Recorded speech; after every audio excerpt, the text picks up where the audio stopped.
Kenaikan harga plastik yang dikeluhkan masyarakat belakangan ini terjadi akibat terhambatnya pasokan minyak dunia di tengah konflik di Timur Tengah. Terlebih, plastik merupakan salah satu produk turunan minyak bumi yang diolah menjadi berbagai produk plastik yang biasa kita gunakan sehari-hari. Indonesia masih sangat bergantung pada impor bahan baku plastik, sehingga gejolak global dapat langsung mempengaruhi harga plastik dalam negeri. Namun di balik kenaikan harga plastik, Indonesia sebenarnya memiliki peluang untuk memanfaatkan sumber daya dalam negeri. Salah satunya melalui produk plastik daur ulang. Data Asosiasi Daur Ulang Plastik menyebut kebutuhan plastik nasional mencapai lebih dari 7 juta ton per tahun. Dari sekitar 1,7 hingga 2 juta ton diantaranya berpotensi bisa dipenuhi melalui sektor daur ulang. Dengan adanya gejolak ini, di mana harga plastik itu jadi naik, kemudian orang mulai mencari alternatif produk lain, misalnya plastik daur ulang. Nah, ini peluang yang sangat bagus sebenarnya, karena saya melihat kalau kita bicara kemandirian material kita juga nggak bisa terus-menerus bergantung sama plastik virgin, karena mayoritas bahan baku masih impor, ya kan, naftanya masih impor, virgin plastiknya masih impor, ya kan. Nah, oleh karenanya kalau kita bicara plastik daur ulang, itu sudah 80% itu sudah dari bahan baku lokal. Ini juga bisa mendorong kemandirian kita. Ya kan, dengan semakin banyaknya plastik yang didaur ulang, otomatis beban pengelolaan sampah dan beban lingkungan kita juga semakin tereduksi.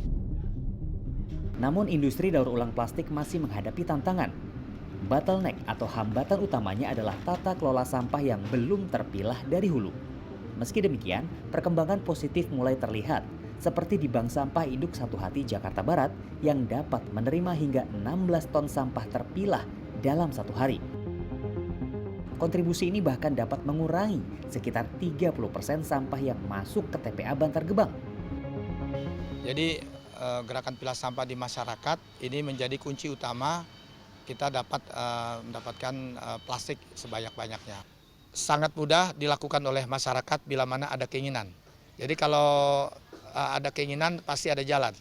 Tapi kalau tidak ada keinginan pasti banyak alasan ya. Peluang lain yang terbuka adalah inovasi produk alternatif pengganti plastik.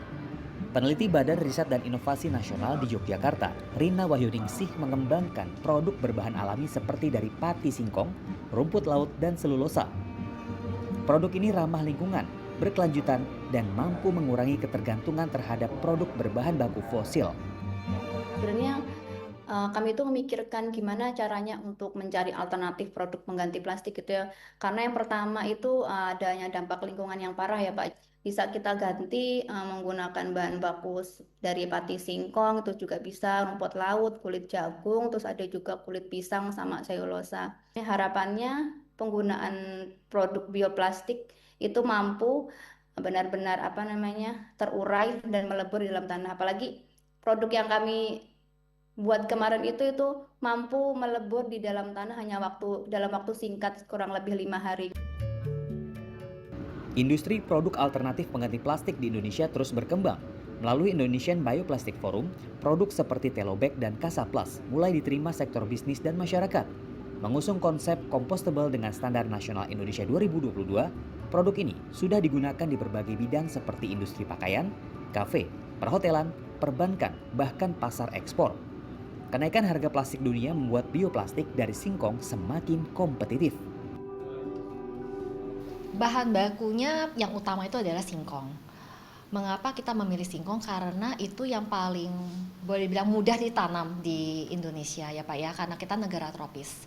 Negara tropis ini kita menanam singkong kurang lebih butuh waktu 6 bulan dari nanam sampai panen. Kemudian pada saat kita produksi menjadi kantong, itu emisi karbonnya jadi rendah karena ini lokal untuk lokal.